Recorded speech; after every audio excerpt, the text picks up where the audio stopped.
Welcome to the FAQ video on how to find out more information about rejected files in Darwin. Open Darwin Orders Client. You will get an alert saying you have rejected files. To find out more information about the rejected file, open the Darwin Administrator client.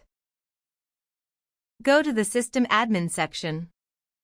Then, go to Rejected Files in the tree view.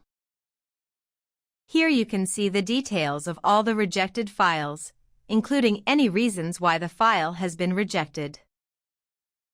You can either delete the rejected file, or once you have rectified the reason for rejection, you can re-import the file into Darwin.